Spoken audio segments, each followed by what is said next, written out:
Breaking tonight, the world demanding answers after the murder of nearly 300 innocent civilians in the skies of Eastern Europe, including an American on vacation. I'm Megyn Kelly. Welcome, everyone. This is a Kelly Files special, the shootdown of a Malaysian Airlines Flight 17. Tonight, the challenges are piling up as investigators try to find clues in the middle of a war zone. UN representatives were confronted by groups including pro-Russian Ukrainians at the crash site of Malaysian Airlines Flight 17. The heavily armed rebels jockeying for control of the investigation. That gives you a feel for how it's going to go. The inspectors eventually had to retreat after an hour-long standoff, sent on their way with warning shots fired by the rebel unit commander. While the UN cannot get to the crash site, some journalists have gathered new pictures and first-hand accounts of what happened when a commercial plane like the ones we've all flown on is targeted by the state-of-the-art weaponry that we saw here. We are told the plane came apart in midair. Bodies of the passengers splayed out across a 10-mile stretch of fields, along with passports, travel guides, luggage, and the movie headphones many of the passengers were wearing, apparently, when death came out of nowhere. President Obama today confirming that this American was killed. Quinn Lucas Scansman is a dual Dutch U.S. citizen. His Facebook page shows a fun-loving college student who lived abroad. He was on his way to meet family members vacationing in Malaysia. In the most heart-wrenching images, we see children's toys like this little stuffed animal. Look at that. Look at that. God. A man's wristwatch shattered, frozen at what may have been the moment the plane hit the earth. The sheer chaos of the situation is now becoming clear. Instead of body bags and morgues, victims are covered in plastic sheets as who knows who is overlooking the site. This is not how anybody wanted to wind up, and this is certainly not how their families want their remains treated. More than 24 hours after the crash, another person's body covered here just by a blanket on a playing field. Instead of forensic experts searching for evidence of a missile strike, local men are doing the work. Look at this extraordinary picture here against the sunflowers. Every now and then a yell goes up when one discovers another victim. The remains are marked with a white rag tied to a stick. Steve Harrigan just filed this report from Kiev, Ukraine. European crash expert officials from the OSCE are already on site in eastern Ukraine, but they say they're not being allowed to do their job by Russian-backed rebels. Here in the capital of Kiev, anger remains white-hot with fingers pointed straight at Russia.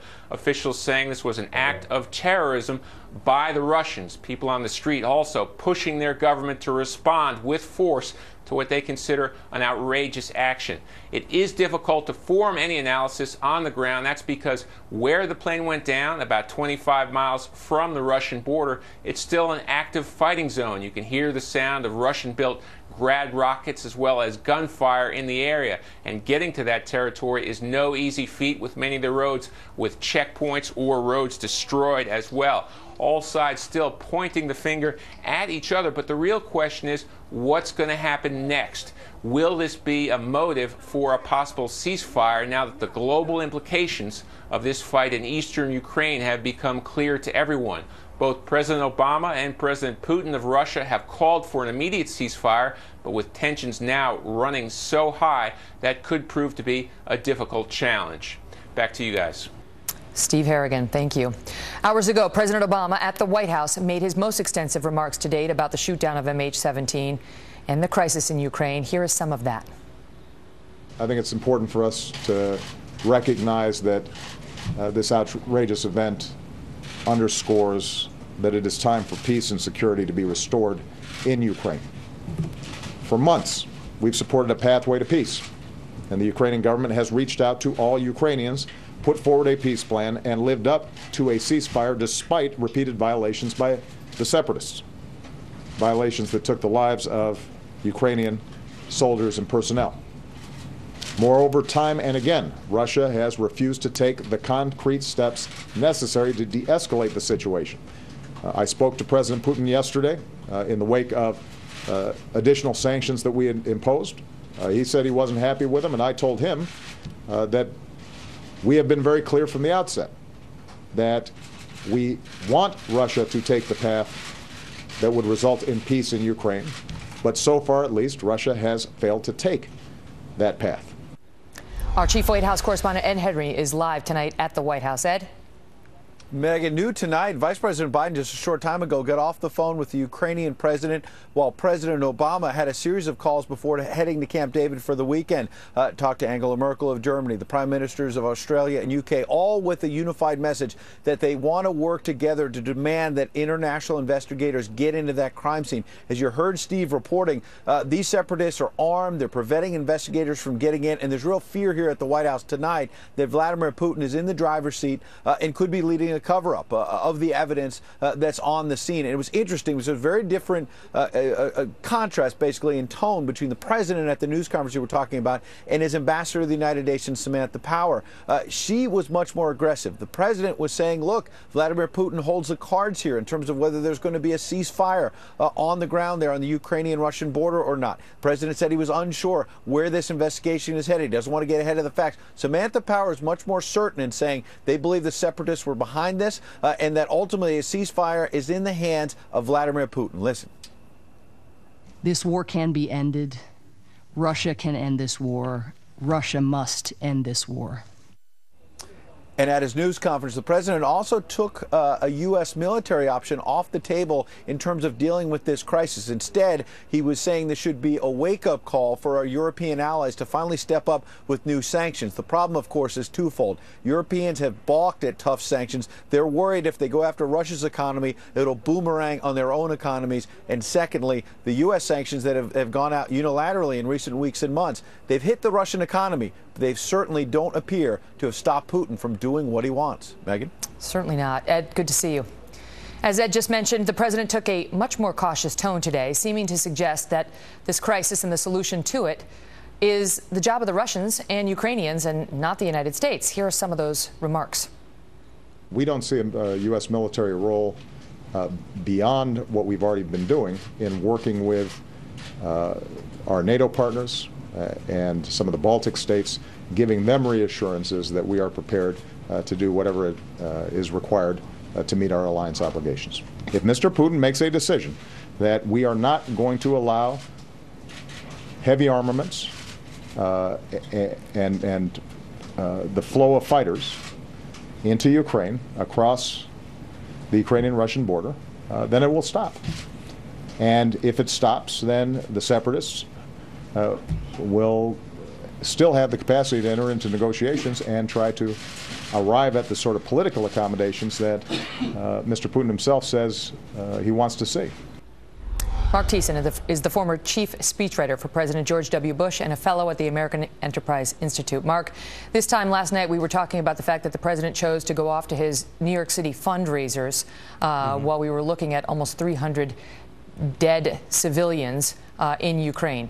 And tonight we stand in a different place in that the president did come out. He made extensive remarks. He took questions. Your thoughts on the message he brought? Well, I was struck at the difference between the tone of his statement and the substance of his statement and what Samantha Power said up in the UN. I mean, good for Samantha Power. She went out there and laid out a searing case against Russia, a searing indictment of Russia, and she laid this directly, the responsibility for this act directly where it rests, at Vladimir Putin's feet. She mentioned Putin over and over again. President Obama mentioned Putin once in his prepared statement, saying that he had spoken to him. She laid this right at Putin's feet. And just hold that thought for thought for 1 second, because we have just a little comparison of the two to show the viewers what you're talking about. Watch. Russia, these separatists, and Ukraine all have the capacity to put an end to the fighting. This war can be ended. Russia can end this war. Russia must end this war. Very, very different. Very different. And she went on to say that Vladimir Putin has come into the UN time and again and promised that he wanted peace. And every single time he has failed to come through, she said he's responsible for this. She laid out details of the weapons that he's been providing. She laid out facts. How does that happen? How is our UN ambassador and our president, how are they so on different pages? I know, it's like it's as if she sounded like Ronald Reagan and he sounded like Jimmy Carter. I mean, how is it that we get to the point that we're getting more resolve out of the U.S. mission to the United Nations than we are out of the White House? That's the situation we're in right now.